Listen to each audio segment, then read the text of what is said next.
Vatican voice എന്ന ഈ പ്രോഗ്രാമിലേക്ക് എല്ലാവരെയും വളരെ സന്തോഷത്തോടെ ഞാൻ വീണ്ടും സ്വാഗതം ചെയ്യുന്നു. പരിശുദ്ധ പിതാവ് ഫ്രാൻസിസ് മാർപ്പാപ്പയുടെ സന്ദേശങ്ങൾ മലയാളിക്ക് പരിചയപ്പെടുത്തുകയാണ് മുഖ്യമായും ഈ പരിപാടിയിലൂടെ ചെയ്തുകൊണ്ടിരിക്കുന്നത്. ഇന്ന് ഞാൻ പരിശുദ്ധ പിതാവ് ഇടവക വൈദികർക്ക് നൽകിയ ഒരു കത്തിൻ്റെ ആശയമാണ് നിങ്ങളുമായി പങ്കുവയ്ക്കുന്നത്. വൈദികരെക്കുറിച്ച് നമ്മൾ അധികം സംസാരിക്കാറില്ല. ഇത് സാധാരണ ജനങ്ങളിലേക്കാണ് കൂടുതൽ എത്തുന്നത് എന്നതുകൊണ്ടാണത്. എങ്കിലും പരിശുദ്ധ പിതാവ് വളരെ സ്നേഹത്തോടെ, പിതൃവാത്സല്യത്തോടെ നമുക്ക് പറയാൻ സാധിക്കും, തൻ്റെ സഹപ്രവർത്തകരായി കണ്ടുകൊണ്ട് ഇടവക വൈദികർക്ക് നൽകുന്ന ഈ സന്ദേശം എല്ലാ അച്ഛന്മാർക്കും വിശ്വാസികൾക്കും വളരെ പ്രചോദനാത്മകമാണ് എന്നതിൽ സംശയമില്ല. ഇത് ഒരു സെമിനാറിലെ ഒരു സിമ്പോസിയത്തിലാണ് മാർപ്പാപ്പ ഈ സന്ദേശം രൂപപ്പെടുത്തിയെടുത്തത് എന്ന് വേണമെങ്കിൽ പറയാം. സിനഡിന് വേണ്ടി ഇടവക വൈദികർ എന്ന ഒരു അന്താരാഷ്ട്ര സമ്മേളനം നടത്തിയിരുന്നു മാർപ്പാപ്പ റോമിൽ. അതിൽ മാർപ്പാപ്പ അവരോട് സംസാരിക്കുകയും ചെയ്തിട്ടുണ്ട്. അതിൻ്റെ പശ്ചാത്തലത്തിലാണ് മാർപ്പാപ്പ പറയുന്നു, ലോകം മുഴുവനുമുള്ള ഇടവക വൈദികർക്ക് വേണ്ടി പ്രാർത്ഥിക്കാൻ എനിക്ക് അത് ഒരു വലിയ അവസരമായി എന്ന്. അതുകൊണ്ട് ഈ വാക്കുകൾ വഴി ഞാൻ എല്ലാവരെയും, എല്ലാ ഇടവക വൈദികരെയും അഭിസംബോധന ചെയ്യുകയാണ് ചെയ്യുന്നത്. ഇത് വളരെ വ്യക്തമാണ്. ഇടവക വൈദികരുടെ ദൗത്യം എന്താണെന്നുള്ളത് അവർ നിത്യം ചെയ്തുകൊണ്ടിരിക്കുന്ന കാര്യമാണ്. വളരെ സാധാരണമാണ് എന്ന് തോന്നാം. എന്നാൽ മാർപ്പാപ്പ പറയുകയാണ്, വൈദികരുടെ സമർപ്പണവും അജപാലന ശുശ്രൂഷയും കൂടാതെ സഭയ്ക്ക് ഒരിക്കലും മുന്നോട്ട് പോകാനാവില്ല എന്ന കാര്യം. അതുകൊണ്ടാണ് സർവോപരി എല്ലാ നിലങ്ങളിലും സുവിശേഷത്തിൻ്റെ വിത്തുകൾ വിതച്ചുകൊണ്ട് ഓരോ ദിവസവും നിങ്ങൾ ചെയ്യുന്ന ഉദാരമായ ജോലിക്ക് ഞാൻ നിങ്ങളെ അഭിനന്ദിക്കുന്നു എന്ന് പറയാൻ ആഗ്രഹിക്കുന്നത്. വൈദികർക്ക് അഭിനന്ദനവും നന്ദിയും ഒപ്പം രേഖപ്പെടുത്തുകയാണ് മാർപ്പാപ്പ തൻ്റെ ഈ വാക്കുകളിലൂടെ. കാരണം എല്ലായിടത്തും സുവിശേഷത്തിൻ്റെ വിത്തുകൾ വിതയ്ക്കുന്നു. അതാണ് ഒരു പുരോഹിതൻ്റെ, ഇടവ വൈദികൻ്റെ പ്രധാനപ്പെട്ട ദൗത്യം എന്നതാണ് മാർപ്പാപ്പ എടുത്തു പറയുന്നത്. ഈ സിമ്പോസിയത്തിൽ പങ്കെടുത്ത ആളുകളോട് മാർപ്പാപ്പ പറഞ്ഞു, നിങ്ങൾ അത് തിരഞ്ഞെടുക്കപ്പെട്ടവരാണ്, ലോകത്തിൻ്റെ എല്ലാ ഭാഗങ്ങളിൽ നിന്നുള്ള പ്രതിനിധികൾ എന്ന വണ്ണമാണ് ഈ സിമ്പോസിയം, ഈ സെമിനാർ നടത്തപ്പെട്ടത്. നിങ്ങൾ ജോലി ചെയ്യുന്ന ഇടവകൾ വളരെ വ്യത്യസ്തങ്ങളായ തലങ്ങളിലുള്ളവയാണ് എന്ന് മാർപ്പാപ്പ പറഞ്ഞു. ലോകത്തിൽ വലിയ നഗരങ്ങളുടെ പിന്നാമ്പുറങ്ങളുണ്ട്, വളരെ കുറച്ച് മാത്രം ജനസാന്ദ്രതയുള്ള പ്രോവിൻസുകളുണ്ട്, വളരെ വിശാലമായ ഭൂപ്രദേശങ്ങൾ ഉള്ള സ്ഥലത്ത് ജോലി ചെയ്യുന്ന വൈദികരുണ്ട്. പല യൂറോപ്യൻ രാജ്യങ്ങളിലെ നഗരകേന്ദ്രങ്ങൾ, ഭയങ്കരമായ ആൾക്കൂട്ടമുള്ള സ്ഥലങ്ങളാണ്. അവരെ ഒന്നും എത്തിപ്പെടാനായിട്ട് വൈദികർക്ക് സാധിക്കില്ല ടൗണിൻ്റെ ഈ കാലഘട്ടത്തിൻ്റെ പ്രത്യേകതയിൽ. പിന്നെ വലിയ ബസിലിക്കകളുള്ള സ്ഥലങ്ങളുണ്ട്, നമുക്കറിയാവില്ല, തീർത്ഥാടന കേന്ദ്രങ്ങൾ. ഇതുമാത്രം ആളുകളാണ് അവിടെയെല്ലാം വന്നും പോകുന്നത്. ചിലയിടത്തെല്ലാം സൂക്ഷിച്ചു പോകുന്നു വിശ്വാസം എന്ന് മാർപ്പാപ്പ പറയുന്നുണ്ട്. പ്രായമാകുന്ന ഇടങ്ങളുണ്ട്, ചെറുപ്പക്കാർ പള്ളിയിൽ വരാത്ത സ്ഥലങ്ങളുണ്ട്. മാർപ്പാപ്പ പറഞ്ഞാലും മിഷൻ സെൻ്ററുകളിലൊക്കെ വൃക്ഷങ്ങളുടെ ചുവട്ടില്ല, ദേവാലയങ്ങൾ പോലും ഇല്ല. ബലിയർപ്പിക്കുന്നത്, പ്രാർത്ഥിക്കുന്നത്, പഠിക്കുന്നത്, ആരാധന കാര്യങ്ങൾ നടത്തുന്നത്, അങ്ങനെയുള്ള സ്ഥലങ്ങളുണ്ട്. അവിടെ മാർപ്പാപ്പ പറയുകയാണ്, അവിടെ പക്ഷികളുടെ പാട്ട് ചെറിയ കുട്ടികളുടെ സ്വരങ്ങളുമായി കലർന്നു പോകുന്നത് വളരെ ആനന്ദകരമായ ഒരു കാഴ്ചയാണെന്ന് വരെ മാർപ്പാപ്പ ഈ സന്ദേശത്തിൽ പറയുകയാണ്. ഇതെല്ലാം ഇടവ വൈദികർക്ക് നന്നായിട്ട് അറിയാം. ഇങ്ങനെ വ്യത്യസ്തമായ തലങ്ങളിലാണ് അവർ ജോലി ചെയ്യുന്നത്. എന്നാൽ ദൈവജനത്തിൻ്റെ ജീവിതത്തിലെ സന്തോഷങ്ങളും ബുദ്ധിമുട്ടുകളും അവരുടെ വിഭവങ്ങളും അവർക്കുള്ള കരുത്ത്, സമ്പത്ത്, സാമ്പത്തികമായ രീതിയിലല്ല പറയുന്നത്, അവർക്കുള്ള റിസോഴ്സസ്, അവരുടെ ആവശ്യങ്ങളും എല്ലാം ഇടവ വൈദികർക്ക് അറിയാമെന്ന് മാർപ്പാപ്പ സൂചിപ്പിക്കുകയാണ്.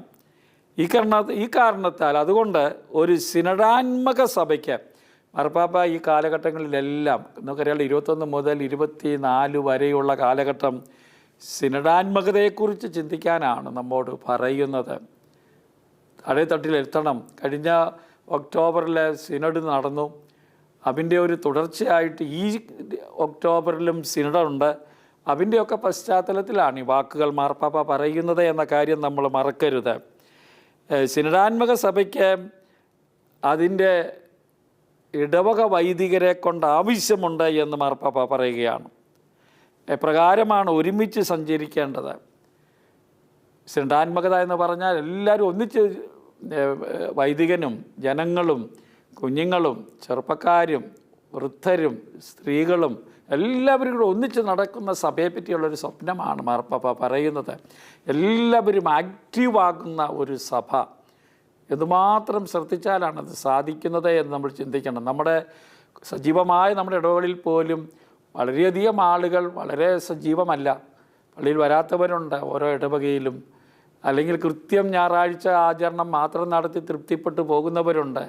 ഒന്നിച്ച് സഞ്ചരിക്കുകയും ഒന്നിച്ച് ചിന്തിക്കുകയും ചെയ്യുന്ന ഒരവസ്ഥ മാർപ്പാപ്പ സ്വപ്നം കാണുന്ന ആ സഭയുടെ ചിത്രം വളർത്തിയെടുക്കുന്നതിന് എന്തുമാത്രം ചെയ്യേണ്ടി വരുമെന്ന് ചിന്തിക്കുന്നത് നല്ലതാണ്. ഇതാണ് ഏറ്റവും കൂടുതൽ സഭ ആഗ്രഹിക്കുന്നത്, സിനഡാത്മക പാതയിൽ മുന്നേറേണ്ടത്. അതിന് വൈദികർ വേണ്ടത്ര ശ്രദ്ധ കൊടുക്കണമെന്നാണ് ഈ സന്ദേശത്തിൽ മാർപ്പാപ്പ പറയുന്നത്. സിനഡാത്മക പാതയാണ് 3-ാം സഹസ്രാബ്ദത്തിലെ സഭയിൽ നിന്ന് ദൈവം പ്രതീക്ഷിക്കുന്നത് എന്നും മാർപ്പാപ്പ ഓർമ്മിപ്പിക്കുകയാണ്. ജ്ഞാനസ്നാനം സ്വീകരിച്ചവർ എല്ലാവരും സുവിശേഷം പ്രഘോഷിക്കുക എന്ന ഏക ദൗത്യത്തിൽ പങ്കാളികളായിക്കൊണ്ട് ഇടവ സമൂഹങ്ങൾ തിരിച്ചറിയപ്പെട്ടില്ലെങ്കിൽ നമ്മൾ ഒരിക്കലും സിനഡാത്മകവും പ്രേക്ഷിതപരവുമായ ഒരു സഭയായി തീരുകയില്ല എന്ന് തറപ്പിച്ച് പറയുകയാണ്. ജ്ഞാനസ്നാനം സ്വീകരിച്ച എല്ലാവരും. അതുകൊണ്ടാണ് അൽമായ വിശ്വാസികളുടെ ഒരു പങ്കാണ്, അവരാണല്ലോ കൂടുതലുള്ളത്. സുവിശേഷം പ്രഘോഷിക്കുക എന്ന ഏക ദൗത്യം, അതാണ് ഏറ്റവും വലിയ ദൗത്യം നമുക്കുള്ളത്. മിഷണറിമാരാവുക.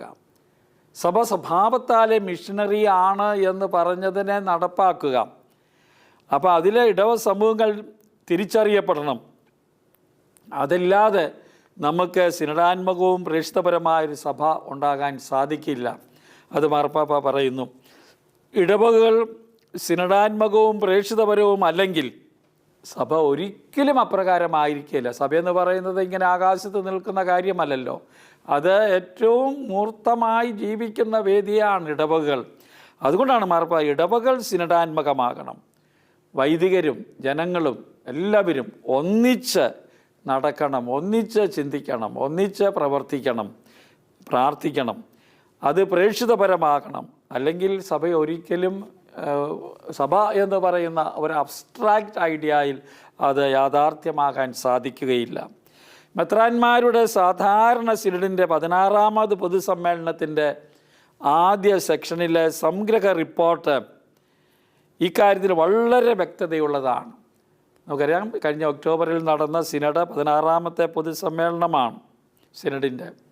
അതിൽ കൃത്യമായി അതിൻ്റെ രത്നച്ചുരുക്കം നമുക്ക് ചർച്ചയുടെയും പഠനത്തിൻ്റെയും പ്രാർത്ഥനയുടെയും ആ നിർദ്ദേശങ്ങൾ തന്നിട്ടുണ്ട്. അതിൽ ഈ കാര്യം വളരെ വ്യക്തമായി പറഞ്ഞിട്ടുണ്ട്. ഇടവകൾ അവയുടെ ഘടനയിൽ തുടങ്ങി അവിടെ തൊട്ട് ഇടവ സമൂഹത്തിൻ്റെ ജീവിതം മുഴുവൻ അവലോകനം ചെയ്യാൻ ക്ഷണിക്കപ്പെടുന്നു എന്നാണ് പറഞ്ഞിരിക്കുന്നത്. ഇടവകൾ അവയുടെ ഘടനയിൽ, എല്ലാ ഘടനയിലും ഇടവ സമൂഹത്തിൻ്റെ ജീവിതം മുഴുവൻ അവലോകനം ചെയ്യാൻ ക്ഷണിക്കപ്പെടുകയാണ് ചെയ്യുന്നത്. സിനഡ് നമ്മോട് പറയുന്നു. പ്രഥമമായും പ്രേക്ഷിത ദൗത്യത്തിൻ്റെ ഭാഗമായി ചെയ്യുന്ന പ്രവൃത്തി. പ്രേക്ഷിതം നമ്മുടെ അപ്പോസ്റ്റലേറ്റ് എല്ലാം കുടുംബങ്ങൾക്ക് വേണ്ടിയുള്ളതാകാം, ചെറുപ്പക്കാർക്ക് വേണ്ടിയുള്ളതാകാം, കുട്ടികൾക്ക് വേണ്ടിയുള്ളതാകാം. നമുക്ക് ചെയ്യുന്ന പ്രേക്ഷിത പ്രവർത്തി അവിടെയാണ്. അവരെല്ലാം കൂടുതൽ സുവിശേഷാത്മകമാക്കാൻ ഒന്നിച്ച് നീങ്ങേണ്ടതുണ്ട്. പ്രത്യേകിച്ച് കുടുംബജീവിതത്തിലും തൊഴിലിടത്തും ചെയ്യുന്നത്. അവിടെയും നമ്മൾ തൊഴിൽ രംഗത്തിൻ്റെ പ്രേക്ഷിതത്വം തങ്ങളുടെ സ്വന്തം പ്രവൃത്തികളിലും ഘടനാപരമായ ആവശ്യങ്ങളിൽ മാത്രം ഊന്നി നിൽക്കാതെ അത് ചെയ്യണമെന്നാണ് അവിടെ പറഞ്ഞിരിക്കുന്നത്. ജ്ഞാനസ്നാനം സ്വീകരിച്ചവർ പ്രേക്ഷിത ശിഷ്യരായി പുറപ്പെടുകയും, നമ്മളെല്ലാവരും അയക്കപ്പെട്ടവരാണ്, പ്രേക്ഷിത ശിഷ്യന്മാരാണ്. തങ്ങളുടെ സാക്ഷ്യം വഴിയായി കർത്താവ് ചെയ്ത അത്ഭുത കൃത്യങ്ങൾ വിവരിക്കാനായി സന്തോഷപൂർവ്വം തിരികെ വരികയും ചെയ്യുന്ന ഇടങ്ങളായി ഇടവക സമൂഹങ്ങൾ വർദ്ധിതമാം വിധം പരിണമിക്കണമെന്നാണ് മാർപ്പാപ്പ പറയുന്നത്. അതാണ് മാർപ്പാപ്പയുടെ സ്വപ്നം, ഇടവകളെക്കുറിച്ച്, സഭയെക്കുറിച്ച് ഉള്ളത്. കർത്താവിൻ്റെ അത്ഭുത കാര്യങ്ങൾ, കർത്താവ് ചെയ്തത്, അവിടുത്തെ രക്ഷണീയ ദൗത്യം എല്ലാവരെയും അറിയിക്കാനായിട്ട് പുറപ്പെടുകയും തിരികെ വരികയും അത് സന്തോഷപൂർവ്വം സാക്ഷീകരിക്കുന്നതിന്. അതാണ് നമ്മുടെ ഇടവകളായി തീരേണ്ടത്. ഇടവകൾ മിഷനറി ആകണം, പ്രേക്ഷിതപരമായി മാറണം. ഇടയന്മാർ എന്ന നിലയിൽ നമ്മൾ ശുശ്രൂഷ ചെയ്യുന്ന സമൂഹങ്ങളെ ഈ പ്രക്രിയയിൽ അനുഗമനം ചെയ്യാൻ നാം ക്ഷണിക്കപ്പെട്ടിരിക്കുന്നു. ഇതാണ് മാർപ്പാപ്പ വൈദികരോട് പറയുന്നത്. ഇടയന്മാർ എന്ന നിലയിൽ ഇടവ വൈദികർ ശുശ്രൂഷ ചെയ്യുന്ന സമൂഹങ്ങളെ ഈ പ്രക്രിയയിൽ എല്ലാവരെയും ഒന്നിച്ച് ചേർത്ത് ഒന്നിച്ച് നീങ്ങുന്ന ആ പ്രക്രിയയിൽ അക്കമ്പനി ചെയ്യാൻ, അനുഗമനം ചെയ്യാൻ, സഹഗമിക്കാൻ വിളിക്കപ്പെട്ടിരിക്കുന്നു എന്ന് പറയും. ഇതാണ് വൈദികരുടെ ചുമതല. ഈ ഇടവകളെ ആ തരത്തിലാക്കി തീർക്കുകയാണ്. അതേസമയം തന്നെ ആ ശ്രമത്തിനോടൊപ്പം തന്നെ പ്രാർത്ഥന, വിവേചിച്ചറിയൽ, അപ്പസ്തോലിക തീഷ്ണത എന്നികൊണ്ട് പ്രതിജ്ഞാബദ്ധരായിരിക്കാനും നമ്മുടെ ശുശ്രൂഷ സിനഡാത്മകവും പ്രേക്ഷിതപരവുമായൊരു സഭയ്ക്ക് ചേർന്ന വിധം ആയിരിക്കുന്നതിനും നാം ക്ഷണിക്കപ്പെട്ടിരിക്കുന്നു. രണ്ട് കാര്യങ്ങളാണ്: ഇടവകയെ അനുഗമനം ചെയ്യുക, അക്കമ്പനി ചെയ്യുക. രണ്ടാമത്തത് 3 കാര്യങ്ങൾ കൊണ്ടാണ്: പ്രാർത്ഥന, ഡിസേൺമെൻറ്റ്, വിവേചിക്കൽ, അപ്പസ്തോലിക തീഷ്ണത, പ്രേക്ഷിത തീഷ്ണത കൊണ്ട് പ്രതിജ്ഞാബദ്ധരായിരിക്കുക നാം. അങ്ങനെ സിനഡാത്മകമായൊരു സഭയ്ക്കും പ്രേക്ഷിതപരമായൊരു സഭയ്ക്കും വേണ്ടിയുള്ള പരിശ്രമം, അതാക്കി തീർക്കാനുള്ള പരിശ്രമം നടക്കേണ്ടിയിരിക്കുന്നു. ഈ വെല്ലുവിളി പാപ്പായുടെയും മെത്രാന്മാരുടെയും റോമൻ കൂരിയായുടെയും ഇടവ വൈദികർ എന്ന നിലയിൽ നിങ്ങൾ ഓരോരുത്തരുടെയും മുമ്പിൽ പ്രതിഷ്ഠിക്കപ്പെടുന്നു. ഇത് നമ്മുടെ എല്ലാവരുടെയും ഇടവക വൈദികരെന്ന നിലയിൽ ശുശ്രൂഷ ചെയ്യുന്ന എല്ലാവരെയും ഇതിൽ പ്രതിഷ്ഠിക്കപ്പെട്ടിരിക്കുന്നു, ചെയ്യേണ്ടതാണ്.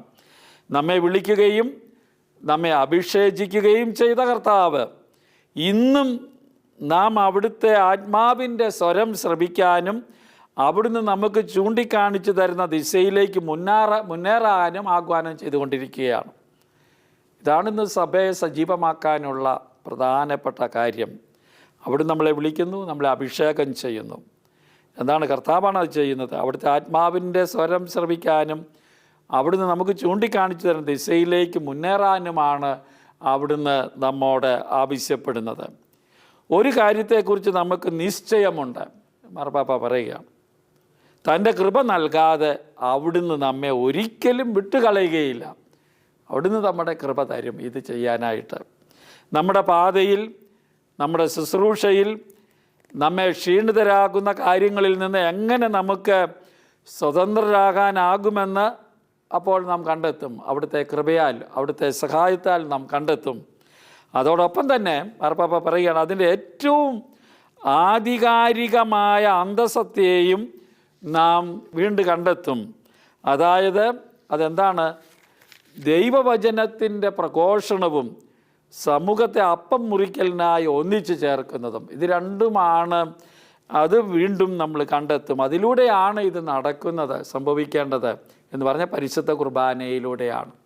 പരിശുദ്ധ കുർബാനയ്ക്ക് 2 ഭാഗങ്ങളാണല്ലോ ഉള്ളത്. അതാണ് വചനത്തിൻ്റെ പ്രഘോഷണം, ആദ്യ ഭാഗം അതാണ്. രണ്ടാമത്തതാണ് അപ്പം മുറിക്കൽ. അങ്ങനെ ഒന്നിപ്പിച്ച് ചേരുന്നത് അനുസരിച്ചാണ്, അതിൽ പങ്കെടുക്കുന്നത് വഴിയാണ് നമുക്ക് പ്രേക്ഷിതപരമായ ഒരു സഭയായി മാറാൻ സാധിക്കുന്നത്. അതിലെല്ലാവരും കൂടെ ഒന്നിച്ചു കൂടുന്നതും കൂടെ ഒന്നിച്ചുള്ളൊരു നടപ്പ് നടക്കുന്ന അവിടെയാണ്, സിനഡാത്മകത നടക്കുന്നതും അവിടെയാണ്. ആകയാൽ മാർപ്പാപ്പ പറയുന്നു, ഇടവ വൈദികർ എന്ന കർത്താവിൻ്റെ വിളി സ്വീകരിക്കാൻ ഞാൻ നിങ്ങളെ പ്രോത്സാഹിപ്പിക്കുന്നു. ഇടവ വൈദികരോട് പറയുകയാണ്, അവിടെ അവർക്ക് നൽകപ്പെട്ടിരിക്കുന്ന വിളിയാണിത്. ജനത്തെ ഒന്നിച്ചു കൂട്ടുക, പ്രഘോഷണത്തിലും അപ്പം മുറിക്കലിലും അത് ഞാൻ ചെയ്യാൻ നിങ്ങളെ പ്രോത്സാഹിപ്പിക്കുന്നു. അതായത് സിനഡാത്മകവും പ്രേക്ഷിതപരവുമായൊരു സഭയെ പടുത്തുയർത്തുന്നവരും ആ ലക്ഷ്യം പ്രാപിക്കുന്നതിനായി താല്പര്യപൂർവ്വം ഇറങ്ങിത്തിരിക്കുന്നവരുമായിരിക്കാനാണ് ഞാൻ നിങ്ങളെ പ്രോത്സാഹിപ്പിക്കുന്നത്. പാപ്പ പറയുന്നത് അതാണ്. സിനഡാത്മകം ഇത് വളരെ പ്രധാനപ്പെട്ടതാണ്. അച്ഛൻ തന്നെ എന്തെങ്കിലും ചെയ്യുന്നതല്ല, അല്ലെങ്കിൽ ഏതെങ്കിലും ഒരു വ്യക്തി തന്നെ ചെയ്യുന്നതല്ല, എല്ലാവരും കൂടി ചെയ്യുന്നതാണ്. നമുക്ക് വളരെ ബുദ്ധിമുട്ടുള്ളൊരു കാര്യം, നമുക്ക് ശീലിക്കാത്തൊരു കാര്യം അതാണ് എന്ന കാര്യം മറക്കരുത്. ഇതാണ് മാർപ്പാപ്പയുടെ ഹൃദയ ദാഹമെന്ന് പറയാവുന്നത്, ലക്ഷ്യമെന്ന് പറയാവുന്നത്. അത് അദ്ദേഹം അത്ര തീക്ഷ്ണമായാണ് ഈ നാളുകളിലെല്ലാം 21 മുതൽ പറഞ്ഞുകൊണ്ടിരിക്കുന്നത് എന്നത് ഓർക്കുക. ഈ ലക്ഷ്യപ്രാപ്തിക്കായി ഇടയന്മാർ എന്ന നിലയിൽ നിങ്ങളുടെ ജീവിതശൈലിയെയും പ്രവർത്തനത്തെയും പ്രചോദിപ്പിക്കാനായി ഞാൻ 3 നിർദ്ദേശങ്ങൾ നിങ്ങളുടെ മുമ്പിൽ വയ്ക്കുന്നു എന്ന് മാർപ്പാപ്പ പറയുകയാണ്. ഈ കാര്യം ചെയ്യുന്നതിന് ഇടയന്മാർ എന്ന നിലയിൽ നിങ്ങളുടെ ജീവിതശൈലിയെയും പ്രവർത്തനത്തെയും പ്രചോദിപ്പിക്കാനാണത്. 3 കാര്യങ്ങൾ. 1, നിങ്ങൾക്ക് നൽകപ്പെട്ടിരിക്കുന്ന സവിശേഷമായ ശുശ്രൂഷാസിദ്ധി, മിനിസ്റ്റേറിയൽ കാരിസം, ഊർജിതമായ രീതിയിൽ ദൈവജനത്തിൻ്റെ ഇടയിൽ ആത്മാവ് വിതയ്ക്കുന്ന വ്യത്യസ്തങ്ങളായ ദാനങ്ങളുടെ ശുശ്രൂഷ എന്ന വിധം ചെയ്തു തീർക്കുവിൻ. അതാണ് പ്രധാനപ്പെട്ട ഒരു പോയിൻ്റ് മാർപ്പാപ്പ പറയുന്നത്. നിങ്ങൾക്ക് നിങ്ങളുടെ ശുശ്രൂഷ പൗരോഹിത്യമാണല്ലോ വൈദികർക്കുള്ളത്. ആ ശുശ്രൂഷ സിദ്ധി അതൊരു കാരിസമാണ്, ദൈവം നൽകിയിരിക്കുന്നതാണ്. അത് ഊർജിതമായ രീതിയിൽ ദൈവജനത്തിൻ്റെ ഇടയിൽ ആത്മാവ് വിതയ്ക്ക് വ്യത്യസ്തങ്ങളായ ദാനങ്ങളുടെ ശുശ്രൂഷ ആണ് എന്ന വിധം ചെയ്യണമെന്നാണ്. ദൈവജനത്തിൻ്റെ ഇടയിൽ ഓരോരുത്തർക്കും ദൈവം നൽകിയിരിക്കുന്ന കാരിസംസ് ഉണ്ട്, സംഘടനാംഗങ്ങൾ, മറ്റു വ്യക്തികൾ. അപ്പോൾ ഈ കാരിസം തീക്ഷ്ണതയോടെ ചെയ്യാനാണ് മാർപ്പാപ്പ പറയുന്നത്. അൽമാരുടെ ഉന്നതവും താഴ്ന്നതുമായ വിവിധ തരത്തിലുള്ള സിദ്ധികൾ, എല്ലാവർക്കും ഒരുപോലെയുള്ള സിദ്ധികളല്ല, പല സിദ്ധികളുണ്ട്. വിശ്വാസത്തിൻ്റെ ചൈതന്യത്തിൽ നിങ്ങൾ കണ്ടുപിടിക്കണം, അതാണ് വൈദികൻ്റെ ചുമതല. അത് ഉപയോഗിക്കണം. സഭയുടെ വളർച്ചയ്ക്ക്, വിശ്വാസത്തിൻ്റെ വളർച്ചയ്ക്ക്, സിനഡാത്മക സഭയായി തീരുന്നതിന് അത് ഉപയോഗപ്പെടുത്തണം. ഇത് മാർപ്പാപ്പ പറയുകയാണ്. വൈദികരെക്കുറിച്ചുള്ള ആ ഡിക്രിയിൽ 2ാം വത്തിക്കാൻ കൗൺസിലും ആവശ്യപ്പെട്ടിരിക്കുന്നതാണ്. എത്രയോ കൊല്ലങ്ങളായി, ദശകങ്ങൾ കഴിഞ്ഞു, എന്നിട്ടും നമ്മൾ അതിലേക്ക് വന്നിട്ടില്ല. അതുകൊണ്ട് അടിയന്തിരമായി ചെയ്യണമെന്ന് മാർപ്പാപ്പ പറയുക. പ്രസ്തുത സിദ്ധികൾ എല്ലാത്തരം മാനുഷിക ചുറ്റുപാടുകളെയും സാഹചര്യങ്ങളെയും സുവിശേഷവൽക്കരിക്കുന്നതിന് അനിവാര്യമാണ്. അതാണ് മാർപ്പാപ്പ പറയുന്നത്. സിദ്ധികൾ, എല്ലാവരുടെയും സിദ്ധികൾ ഉപയോഗപ്പെടണം. ചെറുതും വലുതുമായ കഴിവുകൾ, സിദ്ധികൾ, കാരിസംസ് ഉപയോഗിക്കപ്പെടണം. കാരിസം എന്ന വാക്ക് തന്നെ നമുക്കറിയാം. കരിസ്മാറ്റിക് മൂവ്മെൻ്റൊക്കെ വന്നേ പിന്നെയാണ് ഇങ്ങനെ കാരിസം എല്ലാവർക്കും ഉണ്ട്. ആ എല്ലാവരുടെയും കാരിസം ഉപയോഗിക്കുന്നതിലേക്കാണ് മാർപ്പാപ്പ പറയുന്നത്. അതുവഴിയായി മറഞ്ഞിരിക്കുന്ന ധാരാളം നിധികൾ നിങ്ങൾ വെളിച്ചത്ത് കൊണ്ടുവരും. ഇതെല്ലാം ഇങ്ങനെ ഉപയോഗിക്കപ്പെടാതെ മറഞ്ഞിരിക്കുകയാണ്, കുഴിച്ചു മൂടപ്പെട്ടിരിക്കുകയാണ്. അത് പുറത്തേക്ക് കൊണ്ടുവരുമെന്ന് പറയുകയാണ്. സുവിശേഷവൽക്കരണം എന്ന ശ്രമകരമായ പ്രവർത്തനത്തിൽ നിങ്ങൾ ഏകാകികളല്ല, നിങ്ങൾ ഒറ്റയ്ക്കല്ല ചെയ്യുന്നത് എന്ന് അത് നിങ്ങളെ ബോധ്യപ്പെടുത്തും. അതാണ് മാർപ്പാപ്പ പറയുന്നത്. എല്ലാവരും കൂടിയാണ്, ഒന്നിച്ചാണ് സുവിശേഷം സഭയെ കെട്ടിപ്പടുക്കേണ്ടത്, സഭാപ്രവർത്തനം നടത്തേണ്ടത്, അപ്പോസ്റ്റലേറ്റ് പ്രേക്ഷിത ചൈതന്യം നടത്തേണ്ടത്. അപ്പോൾ വൈദികർ മറ്റുള്ളവരുടെ മേൽ ആധിപത്യം പുലർത്തുകയില്ല. മാർപ്പാപ്പ തർപ്പിച്ച് പറയുകയാണ്, ആധിപത്യമില്ല, എല്ലാവരും കൂടി ചെയ്യുകയാണല്ലോ. എല്ലായിടത്തും വരുന്ന അപകടം കുറേ പേർ ആധിപത്യം പുലർത്തുന്നതാണ്. ആർക്കും ആധിപത്യമില്ല. മറിച്ച് സ്ത്രീ പുരുഷന്മാരിൽ നിന്ന് മഹത്തരവും അമൂല്യവുമായ സാധ്യതകൾ പുറത്തു കൊണ്ടുവരുന്ന യഥാർത്ഥ പിതാക്കന്മാരുടെ ആനന്ദമാണ് അപ്പോൾ നിങ്ങൾ അനുഭവിക്കുന്നത് എന്ന് പറയുകയാണ്. അതാണ് മാർപ്പാപ്പ പറയുന്നത്. നമുക്ക് എപ്പിസോഡിലേക്ക് പെട്ടെന്ന് പോകണം. മാർപ്പാപ്പയുടെ പ്രസംഗത്തിലെ ഈ ചിന്തകൾ. 2ാമത് മാർപ്പാപ്പ പറയുന്നത് സാമൂഹിക വിവേചിച്ചറിയലിൻ്റെ കല നിങ്ങൾ അഭ്യസിക്കണമെന്നാണ്. മാർപ്പാപ്പയുടെ വലിയൊരു കാര്യമാണ് discernment. Learn the art of communal discernment. ഒറ്റയ്ക്കുള്ള വിവേചിക്കലല്ല, എല്ലാവരും കൂടി എന്താണ് വേണ്ടത് എന്ന് തീരുമാനിക്കുന്നത്, എന്താണ് ആത്മാവ് പറയുന്നത് എന്ന് തീരുമാനിക്കുന്നതാണ്. അതുകൊണ്ടാണ് ആത്മാവിലുള്ള സംഭാഷണം വേണം. അത് നമുക്ക് വേണം. ആത്മാവിലും എല്ലാവരും കൂടെ സംസാരിക്കണം. അതില്ലാത്തതാ പ്രശ്നം. ഓരോരുത്തരും അവനവൻ്റെ കാര്യം പറയുകയാണ്. സിനഡാത്മക സഞ്ചാരത്തിലും സിനഡാത്മക സമ്മേളനത്തിൻ്റെ പ്രക്രിയയിൽ തന്നെയും ഇത് വളരെ ഉപകാരപ്രദമായിരുന്നു. അതാണ് മാർപ്പാപ്പ ഉണ്ടാകാൻ ആഗ്രഹിച്ചതും കഴിഞ്ഞ പ്രാവശ്യം ചെയ്തതും ഇനിയും ചെയ്യേണ്ടതും. അതുവഴിയായി നിങ്ങൾ അനേകം സൽഫലങ്ങൾ നേടുമെന്ന് ഉറപ്പായിട്ട് മാർപ്പാപ്പ പറയുകയാണ്. അത് ഇടവക സമിതികൾ എന്ന കൂട്ടായ്മയുടെ ഘടനകളിൽ മാത്രമായിരിക്കുകയില്ല ഒതുങ്ങുന്നത്, മറിച്ച് മറ്റെല്ലാ രംഗങ്ങളിലും അതിൻ്റെ പ്രതിഫലനമുണ്ടാകും. അപ്പോൾ അതാണ് രണ്ടാമത്തെ കാര്യമായിട്ട് പറയുന്നത്. ഓരോ സാഹചര്യം അനുസരിച്ച് എന്താണ് ചെയ്യേണ്ടത്, നന്നായിട്ട് പോകേണ്ടത് എന്ന തീരുമാനത്തിലേക്ക് വരും. മൂന്നാമതായി മാർപ്പാപ്പ പറയും, നിങ്ങളുടെ എല്ലാ പ്രവൃത്തികളും നിങ്ങൾ തമ്മിലും നിങ്ങളുടെ മെത്രാന്മാരുമായി പങ്കുവയ്ക്കലിൻ്റെയും സാഹോദര്യത്തിൻ്റെയും ചൈതന്യത്തിൽ നിർവഹിക്കണമെന്നാണ്. വൈദികർ ഇടവയിൽ മാത്രമല്ല, നിങ്ങൾ മെത്രാനോട് ബന്ധപ്പെട്ടവരാണ്. ഇടവ വൈദികർ മെത്രാൻ്റെ പ്രതിനിധികളായാണ് ഇടവകളിൽ ജോലി ചെയ്യുന്നത്. അപ്പോൾ പങ്കുവയ്ക്കലിൻ്റെയും സാഹോദര്യത്തിൻ്റെയും ചൈതന്യം അവിടെ മെത്രാനുമായും ഉണ്ടാകണം എന്ന് മാർപ്പാപ്പ പറയുന്നു. അതാണ് പ്രധാനം. നിങ്ങൾക്ക് ലഭിച്ച ദൈവദാനം ഉജ്ജ്വലിപ്പിക്കുക. തിമോത്തിയോടെ പൗലോസ്ലീഹ പറഞ്ഞതല്ലേ, 2 തിമോത്തി 1:6. അങ്ങനെ ഒരു സമ്മേളനം മാർപ്പാപ്പ വിളിച്ചു കൂട്ടിയിരുന്നു. വൈദികരുടെ സ്ഥിരം രൂപവൽക്കരണത്തിന് വേണ്ടിയുള്ള അന്താരാഷ്ട്ര സമ്മേളനങ്ങൾ.